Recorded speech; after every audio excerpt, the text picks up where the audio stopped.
الحمدللہ الحمدللہ الذی ذی العزت والعلا والصلاة والسلام علی سید الانبیاء شمس الضحیٰ بدر الدجا نور الہدا منبع الجود والعطا اما بعد اعوذ باللہ من الشیطان الرجیم بسم اللہ الرحمن الرحیم وَإِذَا قِيلَ لَهُمْ آمِنُوا كَمَا آمَنَ النَّاسُ قَالُوا أَنُؤْمِنُ كَمَا آمَنَ السُّفَهَاءُ أَلَا إِنَّهُمْ هُمُ السُّفَهَاءُ وَلَكِنْ لَا يَعْلَمُونَ صدق اللہ العظیم وصدق رسولہ النبی الکریم الامین ونحن علی ذلک لمن الشاہدین والشاکرین والحمد للہ رب العالمین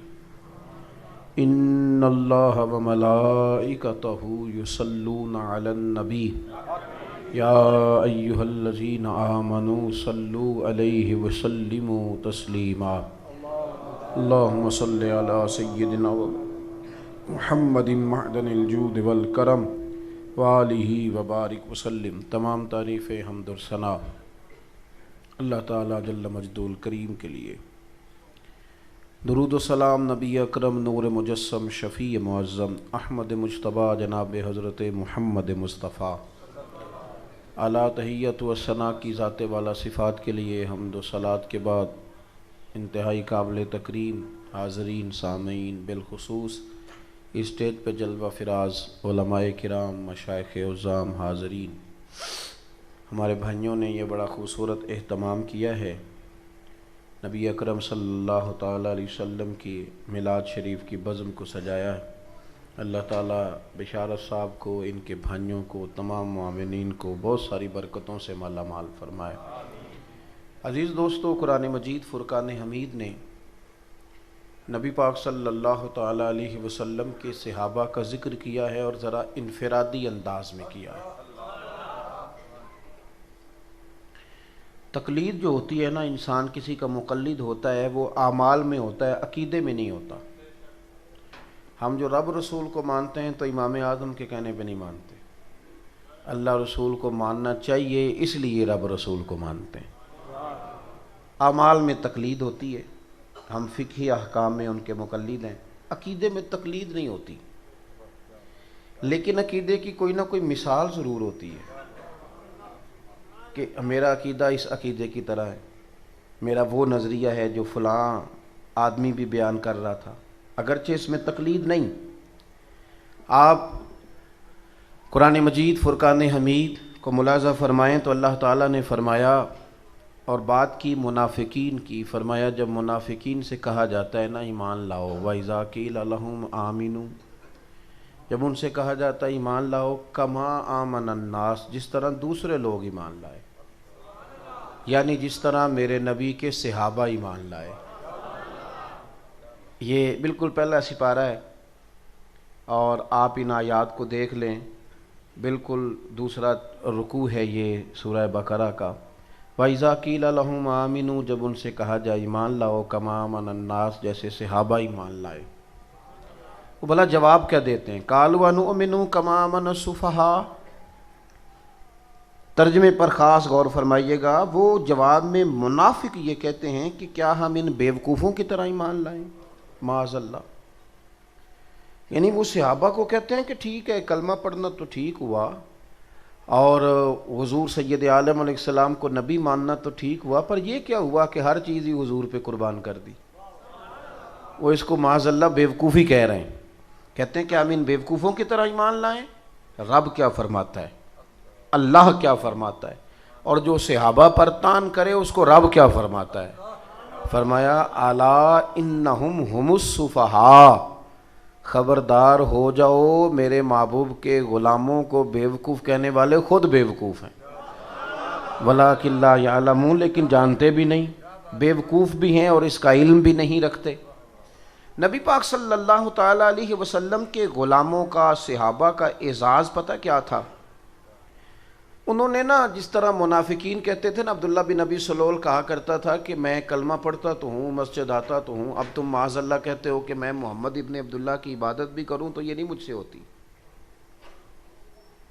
محبت کو ظالموں نے عبادت دیا قرار، تو وہ اس طرح غلامی کرنا، اس طرح پیار کرنا، نبی پاک صلی اللہ علیہ وسلم کے ساتھ وابستہ ہونا، وہ اس کے لیے تیار نہیں ہوتے تھے۔ آپ میری طرف دیکھیں جی، اللہ آپ کو جزائے خیر دے، چند باتیں آپ سے عرض کرنی ہیں اور عصر میں وقت بھی تھوڑا ہے، اللہ تعالیٰ آپ کو بہت ساری برکتیں عطا فرمائے۔ اور میں انشاءاللہ تعالیٰ ہمیشہ میری یہ کوشش ہوتی ہے کہ میں کوئی ایک لفظ بھی زیادہ نہ کہوں، یعنی صرف وہی بات کی جائے جس کی ضرورت ہے، یعنی ایسا نہیں ہے کہ کسی چیز کو کھینچ کر لمبا کیا جائے گا تاکہ گھنٹہ پورا ہو جائے۔ انشاءاللہ تعالیٰ وہی بات کریں گے جس کی بڑی زیادہ ضرورت محسوس کریں گے، اور کوشش کروں گا کہ ایک ہی آنسو میں کہہ جاؤں گا میں دل، طوفان بھیجا لانے سے بھی چشم فائدہ، دو اشک ہی کافی ہیں اگر اثر کریں تو۔ عزیز دوست، یاد رکھیں کہ صحابہ نے حضور سے پیار کیا ہے۔ یہ محبت جب ہو جاتی ہے نا کسی سے، یہ بڑا ہی کمال کرتی ہے۔ شرط یہ ہے کہ ہو جائے، کچھ لوگوں کو ہوتی نہیں، خالی دعویٰ کرتے ہیں۔ ہو جائے تو پھر بہت سارے بندہ وہ والے کام بھی کرتا ہے جو روٹین میں اس نے کبھی کرنے۔ ایک مثال داتا گنج بخش علی اجویری رحمۃ اللہ علیہ نے دی ہے کشف المحجوب کے اندر۔ داتا صاحب فرماتے ہیں کہ حضرت عبداللہ ابن مبارک جو صوفیاء کے بھی اور محدثین کے بھی امام ہیں، حضرت عبداللہ ابن مبارک فرماتے ہیں کہ مجھے توبہ کرنے سے پہلے ایک عورت سے پیار ہو گیا تھا۔ سمجھانے کے لیے داتا صاحب نے لکھا ہے، 1000 سال پہلے سبق پڑھاتے ہیں، کہتے ہیں میں رات اس کے گھر جاتا تھا تو ساری رات ہی میں سردیوں میں گھومتا رہتا تھا۔ وہ 2-4 منٹ کے لیے کبھی چھت پہ آ گئی اور آ کے کہہ گئی کہ آج رش بڑا ہے، ملاقات نہیں ہو سکے گی۔ ساری رات میں گھوما، ساری رات رہا، وہ 2 منٹ آئی، پتہ نہیں بہانہ لگا کے چلی گئی، لیکن فرماتے ہیں نہ مجھے اس پہ غصہ آیا، نہ مجھے یہ لگا کہ میں نے کل نہیں آنا۔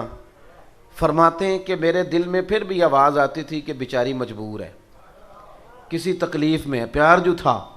فرماتے ہیں ایک رات میں ساری رات ہی کھڑا رہا، اور وہ سحری کا وقت آئی، 2 جملے کہہ کے چلی گئی۔ جب میں لوٹ رہا تھا نا واپس تو فجر کی اذان ہو رہی تھی، میرے اندر سے آواز آئی، عبداللہ اگر ایک بی بی کے لیے تو ساری رات کھڑا رہ سکتا ہے تو رب رسول کے لیے بھی کھڑا رہ سکتا ہے۔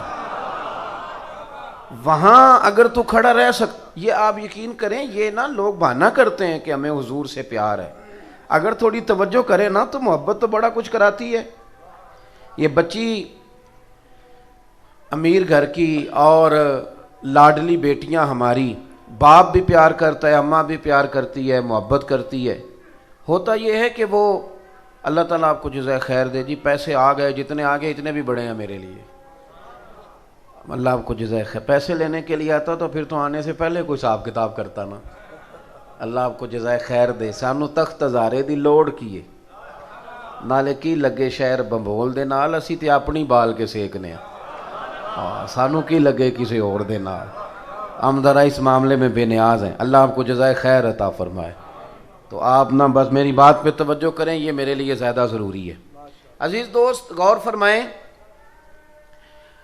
بچی بڑی پیاری بڑی لاڈلی، تو اس کی اماں اسے کہتی ہے کہ بیٹے سویرے اٹھا کر، تو دیر سے اٹھتی ہے تو جب تو جائے گی نا، اذان ہو رہی ہے جی،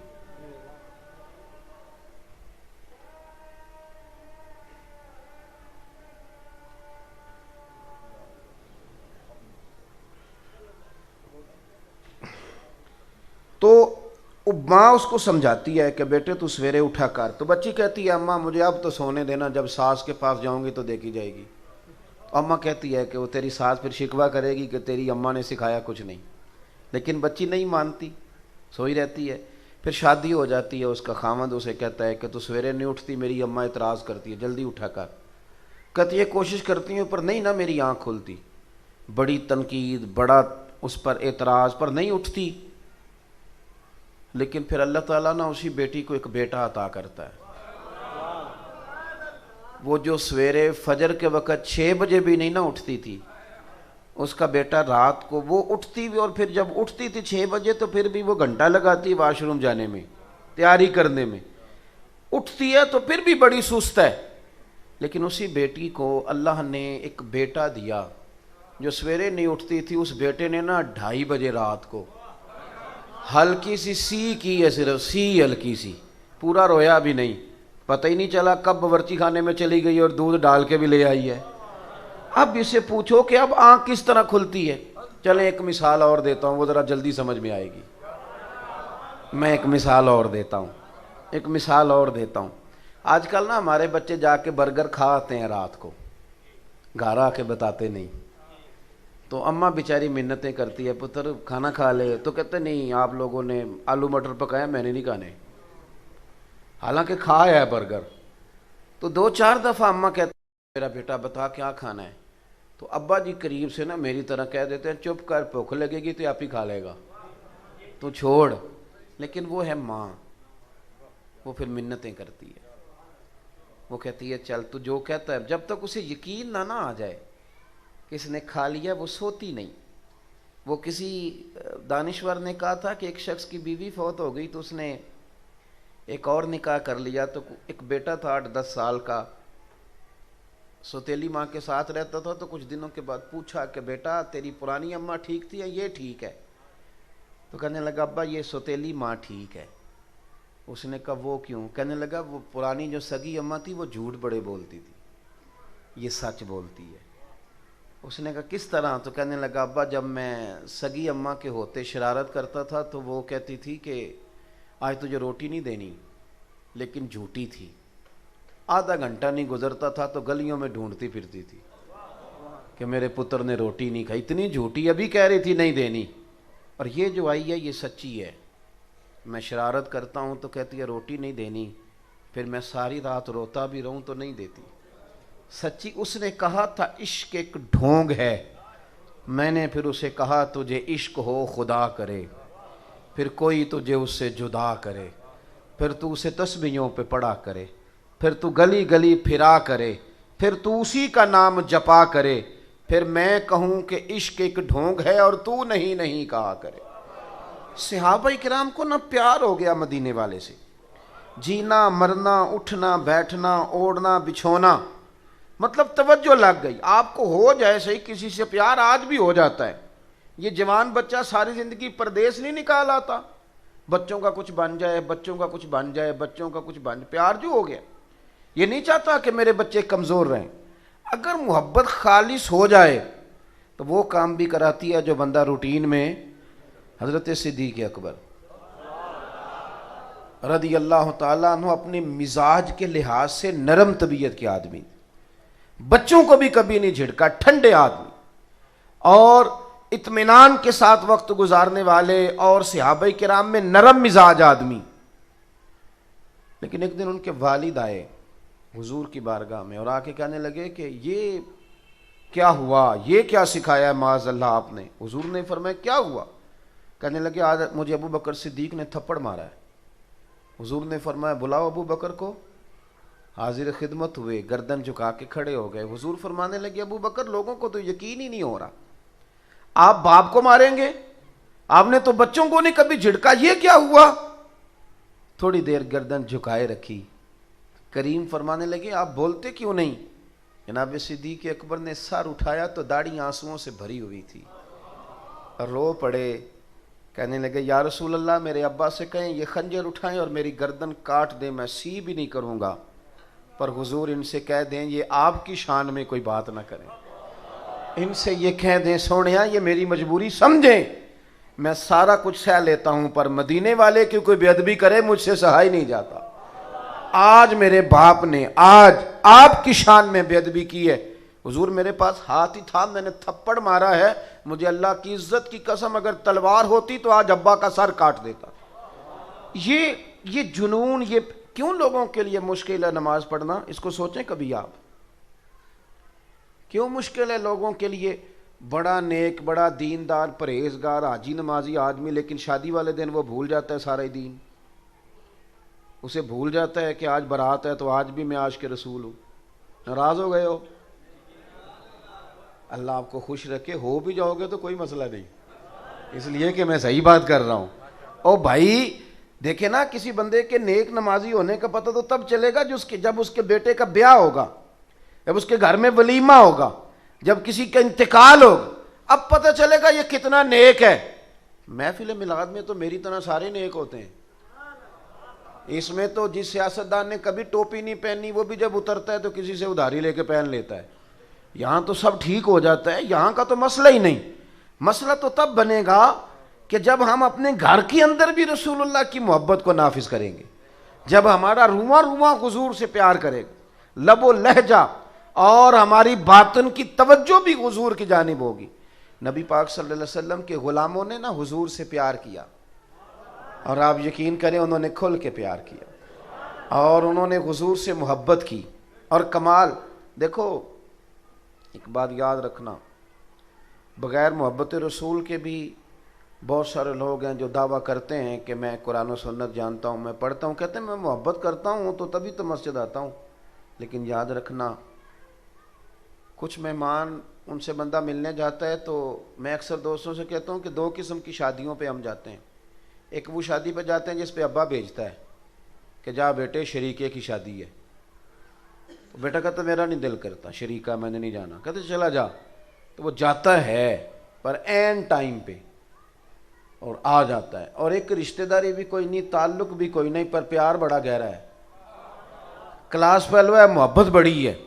وہاں ٹائم کے ٹائم نہیں جاتا، وہاں وہ جاتا ہے برات سے 2 دن پہلے، اور پی ایچ ڈی آدمی ہے، ایم فل آدمی ہے، ایم کام آدمی ہے، مالدار ہے، تگڑا ہے، لیکن دیگیں پکواتا ہے جا کے، وہ ڈیوٹیاں کرتا ہے، وہ صفائیاں کراتا ہے۔ اسے پوچھو کہ ایک شادی پہ تو کہہ رہا تھا دل نہیں کر رہا، اور یہاں تو وقت پہ آ گیا ہے، تو کہتا ہے ان سے اختلاف چلتا ہے، اور یہاں جو آیا ہوں اس سے میرا پیار چلتا ہے۔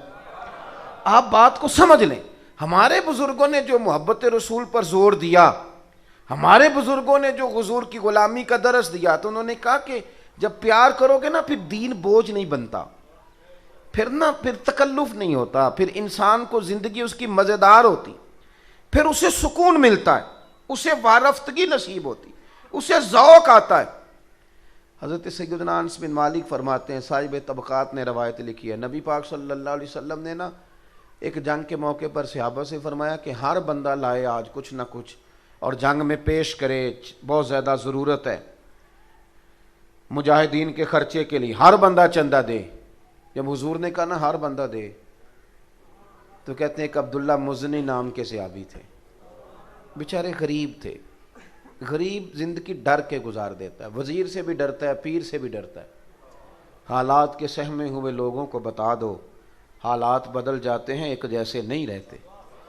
یہ بیچارہ ڈرتا ہے، سہما رہتا ہے، اور اسی لیے لوگ اسے مایوس کر دیتے ہیں۔ پھر آہستہ آہستہ ان لوگوں کی صلاحیتیں جو ذہنی ہوتی ہیں وہ ختم ہونے لگتی ہیں، یہ سمجھتے ہیں کہ شاید ہم معاشرے کے معزز طبقات میں بیٹھ نہیں سکتے۔ حضور نے فرمایا ہر بندہ لائے۔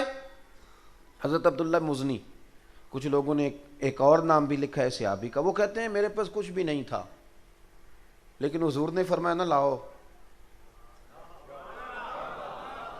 کہتے ہیں پھر میں اٹھا اور میں نے ایک شخص کے باغ میں جا کے کہا مزدوری ملے گی؟ وہ یہودی تھا، اس نے اپنی طرف سے نا سخت مزدوری بتائی، وہ پانی نہیں نکالتا جو آگے بیل لگایا جاتا ہے، کہنے لگا میرا بیل مر گیا ہے اور مجھے آج کچھ گھنٹوں کے لیے ضرورت ہے پانی۔ او میرے بھائی میں آپ کو داستان نہیں سنا رہا، یہ وہ چمکتے ہوئے تارے ہیں کہ جن کو دیکھ کر فرشتے بھی رشک کیا کرتے تھے۔ عجیب کام کراتی ہے محبت، عجیب کام کراتی ہے۔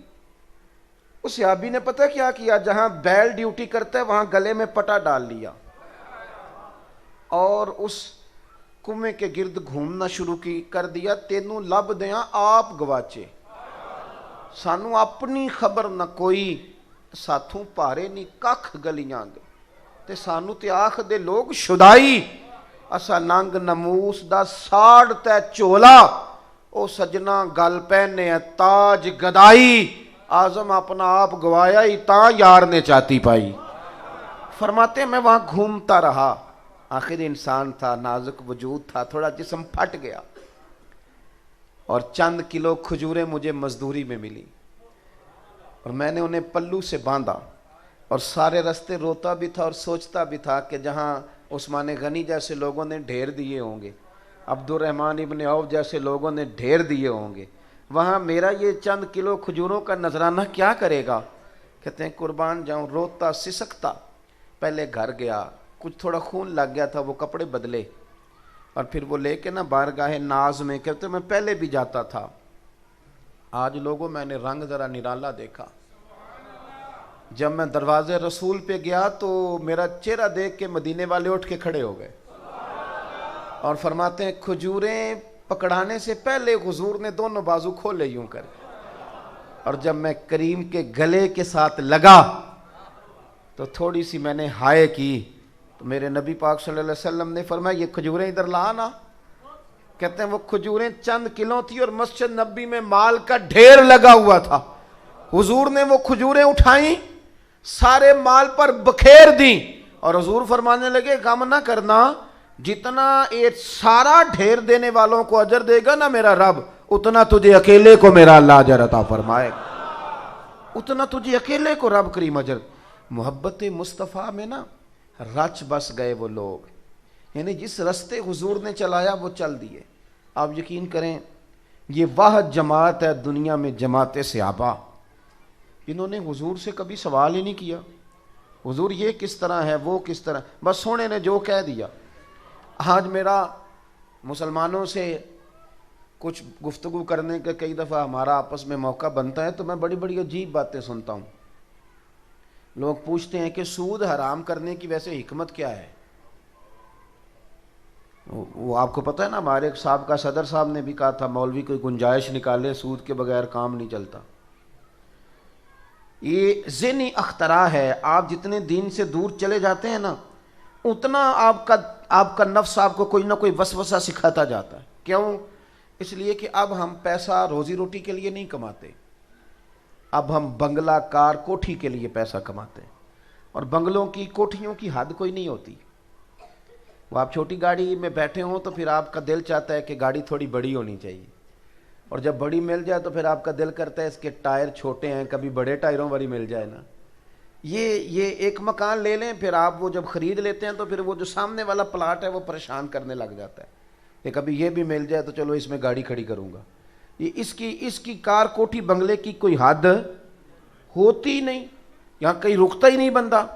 مسئلہ یہ ہے کہ مسلمان اب کہتے ہیں کہ پہلے حکمت بتاؤ، داڑھی کی حکمت بتاؤ، نماز کی حکمت بتاؤ، اسلام نے فلانی چیز جو ہے ہم پہ لاگو کی حکمت بتاؤ۔ چلیں، ہر حکم کی حکمتیں ہیں، ہر عالم اپنے علم کے مطابق اس کی وضاحت کرے گا، پر میں یہاں ایک سوال اٹھاتا ہوں۔ میں کہتا ہوں کہ آپ نے اپنے غلام کو، ملازم کو، نوکر کو کہا کہ 1000 روپے کی چینی لے کے آ، اس نے آپ سے کہا کہ پہلے حکمت بتائیں، 200 کی منگا لیں، اس سے بھی تو کام چل جاتا ہے نا۔ میرا خیال ہے آپ مان لیں گے اس کی بات، بولیے کیوں نہیں مانیں گے؟ آپ کہیں گے غلام ہو کے تو کہانیاں سناتا ہے، تو نا جس کام کے پیسے لیتا ہے وہ ہے بات ماننا۔ یہ 1000 روپیہ لے اور جا کے نا وہاں سے چینی لے کے آ، کہانی نہ سنا۔ جو غلام ہوتے ہیں وہ غلامی کرتے ہیں، وہ حکمت نہیں پوچھتے، دلیل نہیں پوچھتے، غلام جو ہو گئے۔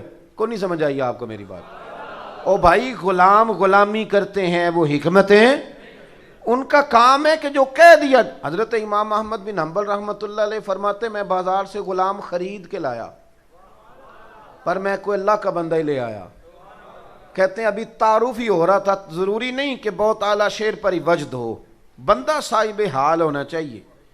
وہ تو ویسے گزر جائے تو بندے کو کیف حاصل ہو جاتا ہے، بندہ صاحب حال ہونا چاہیے۔ فرماتے ہیں وہ آیا، پہلے دن گھر میں بیٹھا تو میں نے اس سے پوچھا تیرا نام کیا ہے؟ کہنے لگا حضور غلاموں کا نام نہیں ہوتا، آپ کسی اور کو بھی بلائیں گے تو میں سمجھوں گا مجھے ہی بلا رہے ہیں۔ میں نے اس سے کہا کہ تو کھائے گا کیا؟ کہنے لگا حضور غلاموں کے نخرے نہیں ہوتے، جو بچ گیا نا لقمہ وہ انشاءاللہ میں کھا لوں گا۔ فرماتے مجھے وجد ہو گیا، میں نے اس کو کہا کہ کوئی کمرہ پسند کر لے، تو کہنے لگا حضور غلاموں کی چاہت نہیں ہوتی، غلام حکم مانتے ہیں۔ آپ فرمانے لگے وہ اپنی بات کر رہا تھا، مجھے سرور آیا اور میں رونے لگا۔ میں نے اسے سینے سے لگایا، میں نے کہا تو میرا غلام ہے تو میں بھی تو کسی کا غلام ہوں نا۔ حضرت بابا بلے شاہ صاحب رحمۃ اللہ علیہ فرمایا کرتے تھے کہ ہم مالک ہوتے ہیں کتے کے، کتا رکھتے ہیں گھر میں، ایک روٹی اسے ڈالتے ہیں اور اس کی ڈیوٹی کتنی ہے کہ وہ ساری رات جاگتا ہے، اور ہم پنکھے میں اے سی میں سو جاتے ہیں تو وہ جا کے کسی درخت کے نیچے، رخ پنجابی میں درخت کو کہتے ہیں، وہ کسی رخ کے نیچے جا کے سو جاتا ہے۔ آپ فرماتے ہیں جس کا تو مالک ہے تو اپنی نعمت دیکھ اور اس کی خدمت دیکھ، اور ایک تیرا بھی مالک ہے، اس کی نعمتیں دیکھ اور تو اپنے کام دیکھ۔ کہتا ہے سویرے اٹھا نہیں جاتا، دوپہر کو دفتر ہوتا ہوں، شام کو مصروف ہوتا ہوں، نمازیں گول کر گیا، شریعت کی بات آئی تو نے کہا کہ معاذ اللہ وہ تو پرانی بات تھی، اب کیسے عمل کروں گا۔ حضرت بابا صاحب فرمانے لگے تو راتی جاگیں شیخ صدا میں، راتی جاگ دے کتے تیتھوں اتے، ایک برکی دا قدر پچھانن، پاویں مالک ہوں ون ستے، تیتھوں اتے او رکھا سکھا کھا، دنے جا رکھاں وچ ستے، تیتھوں اتے اٹھ بلیا چل یار منا لے، نہیں تے بازی لے گئے نہیں کتے۔ اٹھ بلیا چل یار منا لے، نہیں تے پھر تے بازی لے گئے۔ ان لوگوں نے نا، حضور کے غلاموں نے حضور کی غلامی کی۔ رش اور صحیح بخاری کے یہ لفظ ہیں، یہ پڑھنے بڑے ضروری ہیں، اور یہ تواتر کے ساتھ آپ کو ہر کتب احادیث میں سے ہر کتاب میں یہ روایت آپ کو ملے گی۔ عروہ بن مسعود ثقفی آئے مسلمانوں سے مذاکرات کرنے، اور کافروں کے سفیر بن کے آئے۔ ایک ہوتی ہے پیار کی اینک، اس میں سامنے والا اچھا لگتا ہے، ایک ہوتی ہے اختلاف کی اینک، اس میں اچھائیاں بھی برائیاں نظر آتی۔ عروہ بن مسعود ثقفی کافروں کی طرف سے آئے، اختلاف کی اینک لگا کے آئے، اور جب حدیبیہ کے مقام پر نبی پاک کو اور صحابہ دیکھ کر واپس گئے تو صحیح بخاری میں موجود ہے، جا کے ابو سفیان سے کہنے لگے مسلمانوں کے ساتھ کبھی جنگ نہ کرنا، خدا را میری بات کو سمجھیں، اس درد کو سمجھ جائیں آپ۔ یہ اس بندے کی بولی ہے جو بعد میں مسلمان ہوتا ہے، اور اس وقت بول رہا ہے جب ابھی کلمہ نہیں پڑھتا تھا۔ جناب ابو سفیان بھی ابھی مسلمان نہیں ہوئے جب ان کو یہ بات بتا رہا ہے، کہنے لگا ان سے کبھی جنگ نہ کرنا۔ میرے نوجوان دوستو، پیار تو ہمیں ہے نا کسی نہ کسی سے، چلو جس کو دولت سے نہ صحیح اس کو شہرت سے صحیح۔ آپ دیکھ لیں نا کتنا شوق ہے ہمیں فوٹو کا، آپ غور تو کر لیں کہاں کہاں الجھ گئے، کتنا بڑا رٹا بن گیا، اور چلو دولت کا نہ صحیح، شہرت کا نہ صحیح تو اقتدار کا ہی صحیح ہے، تو صحیح نہ ہمیں۔ ہم یہ تو نہیں کہ بغیر محبت کے لوگ گزارا کر رہے ہیں، بڑے شوق ہے لوگوں کو، اور بڑے بڑے شوق، اور ان کے پیچھے وہ بھاگ رہے ہیں اور زندگی گوا دی۔ یہ بھی انداز دیکھیں جو مسلمان کو ناقابل تسخیر کر دیتا ہے، ناقابل تسخیر۔ عروہ بن مسعود ثقفی کہنے لگے جا کے قریش سے مسلمانوں سے کبھی جنگ نہ کرنا۔ تو چونکہ ڈیبیٹ ہو رہی تھی آپس میں، انہوں نے اگلا ناہ امر بھی تیار کرنا تھا، ایک میٹنگ میں بیٹھے تھے، تو ابو سفیان کہنے لگے تو کس لیے ہمیں یہ کہہ رہا ہے کہ کبھی جنگ نہ کرنا؟ ان کے پاس بڑا اسلحہ آ گیا ہے، یا ان کی فوج میں جو لوگ بھرتی ہوئے ہیں بہت زیادہ تربیت یافتہ ہیں، زبردست ٹریننگ ہے ان کی، کیوں نہ جنگ کریں؟ تو عروہ بن مسعود ثقفی کہنے لگے میں نے صرف انہیں نہیں دیکھا، میں نے دنیا دیکھی ہے۔ میں کوئی تبصرہ ایک بندے کو دیکھ کے متاثر ہو کے نہیں کر رہا، میں زمانہ دیکھ کے تو بے لاگ تبصرہ کر رہا ہوں۔ اور کہنے لگا سنو، میں کوئی پہلا جگہ نہیں گیا جہاں لوگ ادب کرتے ہیں، میں تو ان بادشاہوں کے درباروں میں بھی گیا ہوں جو سجدے کراتے ہیں۔ معاذ اللہ لوگوں کو کہتے ہیں سجدہ کرو پھر اندر آنا، میں نے سجدے والے بھی دیکھے ہیں، زمانہ دیکھا ہے، اور میں کوئی نامناسب آدمی نہیں ہوں، میں ایک صاحب حیثیت ہوں، مالدار ہوں، میری نظر بڑا اونچا جاتی ہے، کبھی مسلمانوں سے جنگ نہ کرنا۔ دلیل اس کی یہ ہے کہ جتنا ادب اور پیار محمد عربی کے صحابہ حضور سے کرتے ہیں، اتنا میں نے کبھی کسی کو کرتے دیکھا ہی نہیں۔ آپ میری بات کو سمجھیں، یہ کوئی تقریر نہیں ہے، آپ مہربانی فرمائیں اس کو جو پہلو میں عرض کر رہا ہوں اس پر لینے کی کوشش کریں۔ میں جذبات کا اظہار کر رہا ہوں، آپ میرے درد کو جانیے، سمجھیے۔ بھائی عروہ کہنے لگے یار عجیب منظر میں نے دیکھا ہے، ماں ناک صاف کرتی ہے نا بچے کا، ماں تو وہ یوں ناک سے ریٹھ نکالتی ہے تو ادھر منہ کر کے پھینکتی، ماں سگی اماں. اور یہاں میں نے عجیب نظارہ دیکھا ہے کہ نبی پاک نے ناک سے ریٹھ نکالی ہے، اور ماڑا بندہ نہیں، عبد الرحمن ابن عوف جیسا ارب پتی آدمی اور سیاںا بندہ اور مالدار آدمی، حضور نے ریٹھ نکالی ہے تو انہوں نے اپنے ہاتھوں پہ لے لی ہے اور اپنے چہرے پہ مال لی ہے. میں نے عجیب منظر دیکھا ہے کہ حضور نے کلی کی ہے، اور حضور نے کلی کا پانی جب واپس نکالا ہے تو ماڑا بندہ نہیں، علی المرتضیٰ جیسا شیر، فاروق اعظم جیسے دلیر لوگ، میدانوں کے آدمی، میدانوں کے، شیر و سخن کے نہیں، تنہائیوں میں بیٹھنے والے نہیں، میدان کے جگری لوگ. عجیب میں نے منظر دیکھا ہے کہ انہوں نے ہاتھوں میں وہ قطرے پانی کے لیے اور اپنے چہروں پہ ملے ہیں. کہنے لگا میں نے بھی زمانہ دیکھا ہے، پر جو رنگ آج دیکھا ہے میں نے کبھی نہیں دیکھا. کہنے لگا میں عجیب ہی نظارہ دیکھ کے آیا ہوں کہ حضور کے وضو کا جسم سے اترا ہوا ایک پانی کا قطرہ لینے کے لیے وہ دوڑتے ہیں یار، اور جس کو قطرہ نہیں نہ ملتا، وہ جس کو ملا ہوتا ہے اسے کہتا ہے اپنا ہاتھ قریب کر، میں تیرے ہاتھ سے ہی ہاتھ مس کر لوں. چل جنہاں نے دل بر جانی ڈٹھاؤ وکھیاں ہی تک لئیے، لا نا میں تیرے، اتنا پیار جس جگہ ہو اتنا پیار.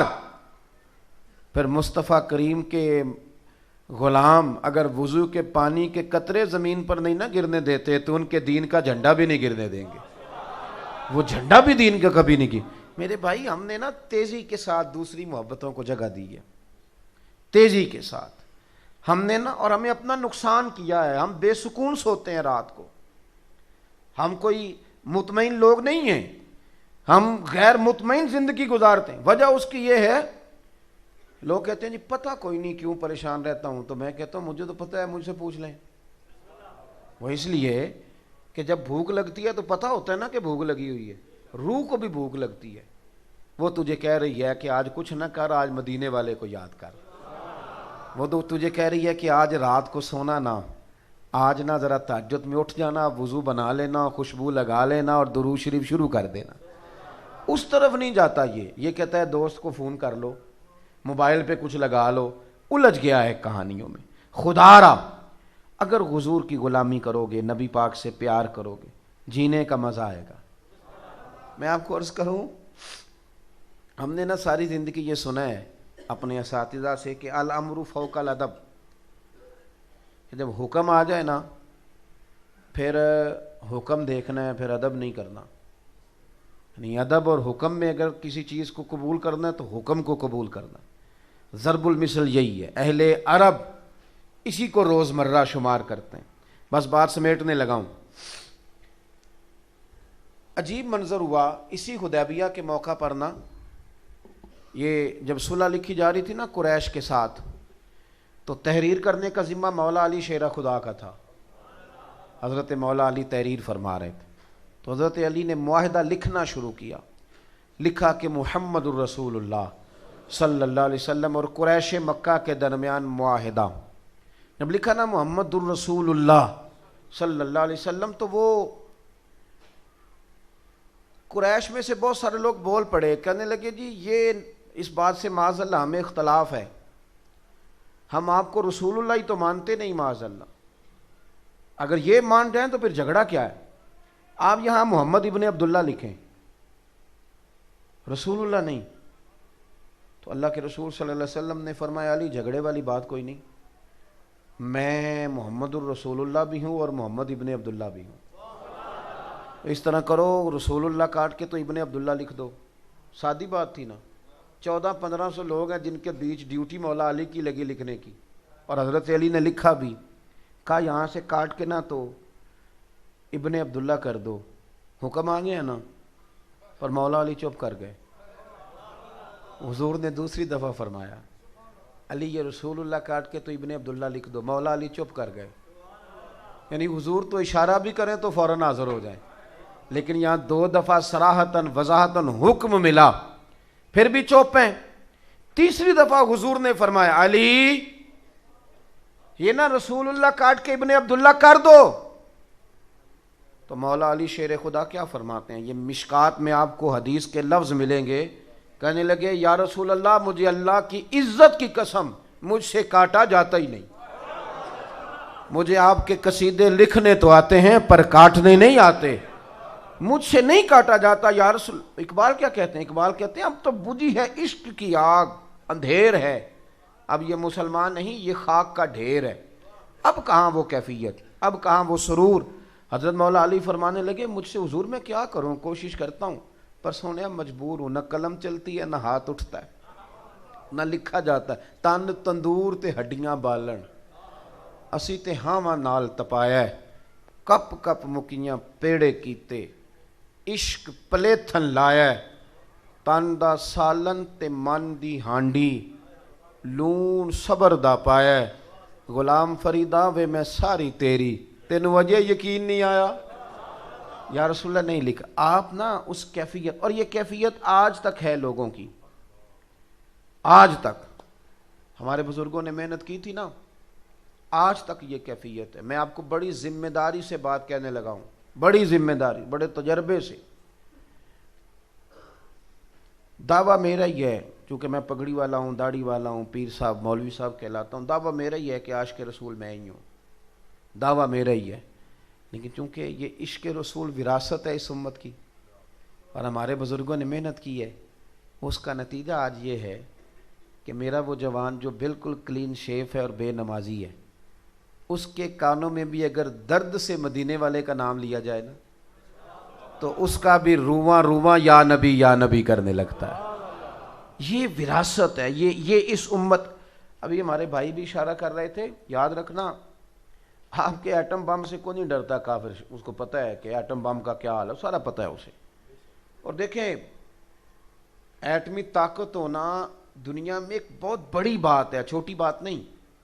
لیکن آپ ایٹمی طاقت ہونے کے باوجود کیا اپنی عظمت رفتہ بحال کر سکے؟ کس نے آپ کو بڑی نشست دی؟ اس کے بعد کیا ہوا؟ کچھ بھی نہیں، ختم ہو گئے معاملات. آپ میری اور آپ کی سوچ سے زیادہ پیسہ ہے اہل عرب کے پاس. کس چیز نے مجبور کیا اسرائیل کے ساتھ چلنے میں؟ یعنی کس چیز نے؟ سوچے نہیں ہم نے کہ فلسطینی کتنی مائیں ہیں جو آج بھی ان رستوں کو دیکھتی ہیں جن رستوں سے بچے گرفتار کر کے لے جائے گئے تھے پر لوٹ کے واپس نہیں آئے. لیکن کیا مجبوری ہے ہماری سوائے اس کے کہ ہمارے اندر حضور کی محبت نہیں؟ کوئی مجبوری نہیں. پیسہ مطلب جب آپ کے پاس سارا کچھ ہے، آپ نے دنیا کے سب سے بڑے ایئرپورٹ بھی بنا لیے، آپ نے سب سے بڑی بڑی بلڈنگیں بھی بنا لی، دولت بھی جمع کر لی، پھر کون سی بھوک ہے جو مٹ نہیں رہی؟ پھر اور کس چیز کی طلب تھی جو آپ جگہ جگہ جھکنے لگے؟ یاد رکھنا ایک چیز ہے، ایک چیز، وہ ہے رسول اللہ کی محبت. جس دن سے آپ چکروں میں پڑ گئے ہیں نا، دنیا داری کے چکروں میں بڑی ذمہ داری سے کہتا ہوں اور مجھے کئی دفعہ تنقید کا بھی سامنا کرنا پڑتا ہے، لیکن میں آپ کو عرض کروں، یہ میں بھی ہوں نا، میں بھی مولوی پیر بھی جب چکر میں پڑ جاتا نا کہ چار پیسے آئیں تو اس چھوٹی سوچ ہو جاتی ہے، مفاد چھوٹا ہو جاتا ہے. پھر وہ اپنے آپ کو مبلغ نہ جانے، پھر وہ اپنے آپ کو وائز یا دین کا درد رکھنے، پھر تو وہ دیہڑی دار ہے. وہ لگ گئی تو ٹھیک ہے، نہ لگی. مسلمان اپنے آپ کو دیہڑی دار بنا بیٹھیں، چھوٹا. ایک صاحب نے مجھے فون کیا، آپ کو تقریر پہ بلانا ہے تو کتنے پیسے لیتے ہو؟ میں نے کہا یار آپ نے تو ہمارا بازار ہی بنا دیا ہے، آپ نے تو ہمیں بازار میں ہی کھڑا کر دیا ہے، یہ آپ نے کیا ہمارا ریٹ لگا دیا ہے. کہنے لگے نہیں آپ پھر بھی بتائیں. میں نے کہا 2 کروڑ دے دو. کہنے لگا جی یہ تو پھر آپ بہت اونچے چلے گئے. تو پھر میں نے کہا مفت بلاؤ، اس لیے کہ مدینے والے محبوب کی جو تعریف ہے وہ پیسوں سے تو خریدی جا ہی نہیں سکتی. تو آپ کس چکر میں پڑے ہوئے ہیں؟ ہاں میرے سنگی میرے ساتھ آئے ہوئے ہیں، تو جس مسجد میں میں رہتا ہوں اس کے آگے تو آبادی بھی ختم ہو جاتی ہے. تو بہت بڑے ایک دفعہ کچھ لوگ آ گئے بڑی گاڑی میں، تو بارش بھی تھی، تو رستہ بھی بڑی مشکل سے انہیں ملا مسجد میں آنے کا. تو مجھے آ کے کہنے لگے آپ کہاں رہتے ہیں؟ میں نے کہا اس جگہ. کہنے لگا آپ کو بہت بڑی جگہ نہ دے دیں، ہم نے بنائی ہے. تو میں نے کہا آپ جب جگہ دیں گے تو آپ کو سلوٹ بھی تو کرنا پڑے گا نا، جو ہمارے لیے مشکل ہو جائے گا. اعلیٰ حضرت بریلوی رحمۃ اللہ تعالی علیہ، بس بات میری مکمل ہو گئی.